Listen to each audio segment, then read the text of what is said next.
Whitehouse, thank you very much, not just for today when we're going to talk about wildfires, but because you have year after year been on this floor prosecuting the consequences, laying out the consequences of the failure to deal with climate change.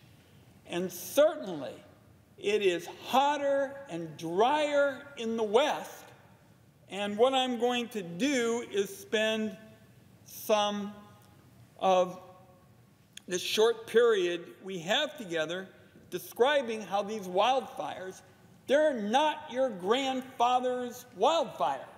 They are bigger, they are hotter, they're more powerful.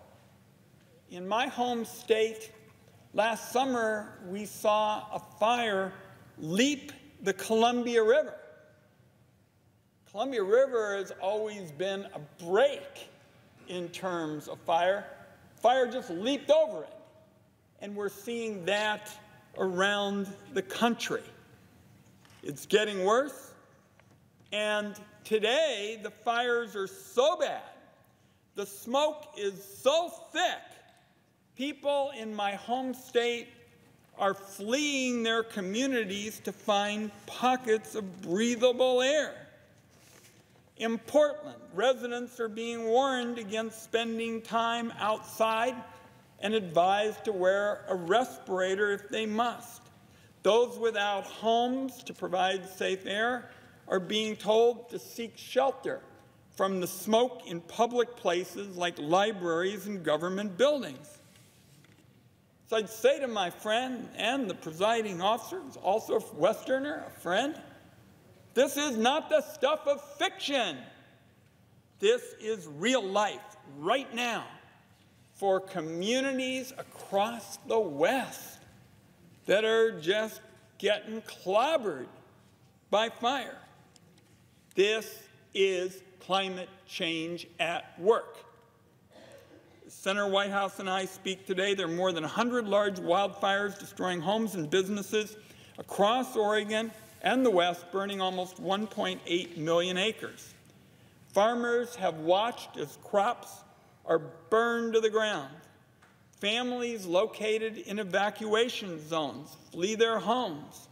Choking smoke throughout my state has left children and seniors afraid to go outside, and schools canceling sporting events because of unhealthy air quality. I remember when I began in public service, Westerners would prepare for individual fire seasons, and some would be a bit worse than others. But now we basically are in a situation where we have infernos rage throughout the year. In California, for example, the Thomas Fire set the all-time record, wouldn't want to have it, as the state's largest recorded wildfire in December. Not exactly a Christmas gift. And the record didn't stand long. My colleague just mentioned Mendocino last week. In Oregon, the Taylor Creek Fire and Garner Fire led agencies to issue evacuation notices to more than 1,000 people. This is the second year in a row that air quality in southern Oregon has ranked among the worst in the nation. When I was driving to southern Oregon recently to get a briefing from fire officials, the smoke, in effect, was coming north, drifting 100 miles north of Medford. So in my hometown of Portland, now this week, air is at unhealthy levels. The fires have gotten so big that the plumes of thick, choking smoke are showing up on NASA satellite images from space. My colleague and I served on the Intelligence Committee together, and I think increasingly we are going to see folks at the Forest Service and on weather agencies be interested in a lot of those kinds of satellite opportunities in order to better get a handle on the dimensions of the problem. A huge portion of my state is blanketed with smoke, and this is taking place when hikers, fishers, rafters, and guides, along with countless tourists from around the country, ought to be enjoying outdoors. Talk about economic consequences, Senator Whitehouse. Recreation has become a big economic engine in the West. I'm very pleased to have been the sponsor of a bill with Chairman Rob Bishop, who I think would be pleased if I called him one of the most conservative members of the other body. Our bill is called the R&R bill, Recreation Not Red Tape. Just sensible suggestions for putting permitting information online, this sort of thing. Pretty hard to recreate in the West, Senator Sullivan, if everything's burning up. Pretty hard to really tap the potential of this extraordinary new recreation engine, but dangerous fires and unhealthy smoke are blocking, right now, recreation opportunities for folks in the West to get outside. It's an economic nightmare in addition to being a danger to life and property. Now, we don't remember wildfires this catastrophic happening 30 years ago, and people want to know why. My view is it is not a coincidence that the mega fires now happen routinely and are getting bigger. And a significant factor in this is climate change. According to research by Oregon State University, our average temperature has increased by more than 2 degrees over the past century. Last week, the National Weather Service issued an excessive heat warning for the Willamette Valley, advising the heat could touch 100 degrees. This is not Death Valley. The President of the Senate knows our area. We don't get roasted by triple-digit heat, or we didn't used to, but we are today. The National Oceanic and Atmospheric Agency announced that the contiguous United States experienced the warmest July in recorded history. The temperature hikes bake forests and landscapes. They dry out materials, and they are magnets for fuel for the infernos. Yet the Trump administration, as Senator Whitehouse has talked about, seems to be working overtime to say that this isn't a problem. For starters, the President pulled the United States out of the Paris Climate Agreement, which would make us the only country to reject it. And what I was particularly troubled about, and Senator Whitehouse knows more about this than any senator, is the arguments that they made weren't tethered to the facts. They kept saying there were all kinds of mandates in the agreement. As my colleague knows, there really aren't. It's voluntary. There's a wide berth for countries to pursue strategies that make sense for them. And it's not just pulling out of international agreements at the Department of the Interior. Secretary Zinke is doing everything he can to roll back environmental protections. I say to my colleague, I was one who voted for Secretary Zinke. He said he was going to be a Roosevelt Republican. The President of the Senate would be interested in this. He said that 9 times in his hearing in the Energy and Natural Resources Committee. And I thought, he's a duck. Said he was a football player. I'm a basketball player. I'd give it a shot. I now consider that one of the worst votes I've cast in my time in public service, because he's doing everything he can to roll back environmental protections, giving oil and gas executives free rein to exploit public lands, and he's putting an end to common sense regulations that curb emissions of methane, a dangerous greenhouse gas. The story doesn't get better at the Energy Department.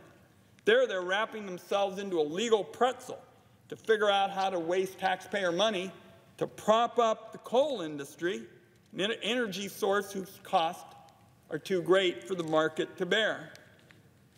Over at the EPA, the Environmental Protection Agency, they're rolling back fuel standards for cars. That's a double loser. Bad for the environment, bad for the consumer who are going to have to pony up $1 trillion more at the pump. And while the federal government is abandoning leadership, they're also browbeating the states to do the same thing. The Trump administration now threatens California's ability to set its own air quality standards under the Clean Air Act, which affects 12 other states, including Oregon. How many times, colleagues, have we heard senators come to the floor of the United States Senate, virtually pound on their chest and say the states are the laboratories of democracy?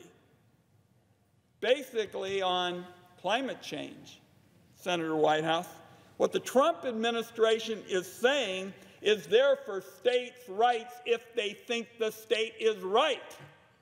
That is their position on climate. So it's clear we're not seeing any real movement from the Trump administration. 2 weeks ago, the president tweeted several times that water from Northern California is being diverted to the Pacific Ocean rather than used for firefighting. State officials and Republicans, California veteran Republicans, said essentially that this was nonsense.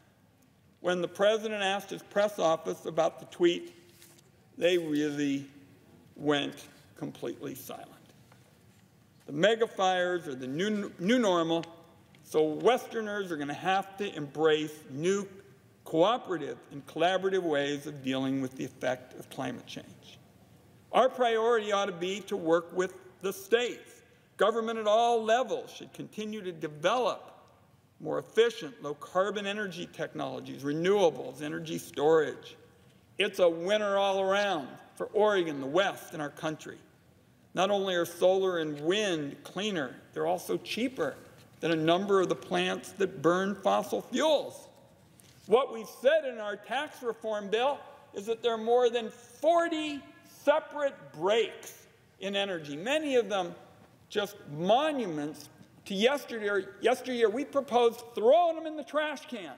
Out they go, $40 billion worth over a few years, and substituting the 40 for clean energy, clean transportation fuel, and energy efficiency.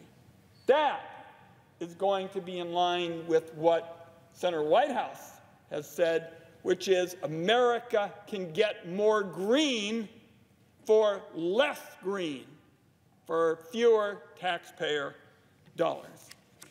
So I very much appreciate my colleague coming to the floor today, and I want to close with just one point. More than any other factor of my time in public service, and I think I've discussed this with both the President of the Senate and Senator Whitehouse, what I have been interested in finding is what I call principled bipartisanship. Bipartisanship is not about Republicans and Democrats taking each other's dumb ideas. Anybody can do that. Then you can pat yourself on the back and say, oh my goodness, we're being bipartisan. What it's all about is finding good ideas.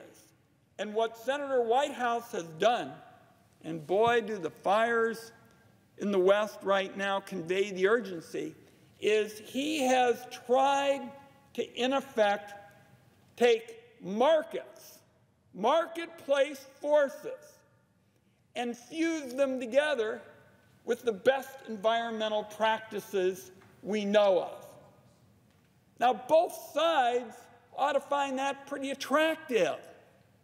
Conservatives can say, Senator Whitehouse is talking about using marketplace forces, and he's attracted some pretty prominent Republicans to his ideas as well. And Democrats can say, we're not going to dawdle in terms of trying to improve the environment, and we're not going to turn back the clock on environmental practices. So I very much appreciate Senator Whitehouse's leadership. I'm going to have to run off to another meeting, and will just say that I appreciate him including me. I would say to colleagues, it might not be that wildfires are happening in your state this morning. But climate change affects every single American in one way or another, and we've got to find a way to create a bipartisan path to address its growing harm. With thanks to Senator Whitehouse, I yield the floor. I thank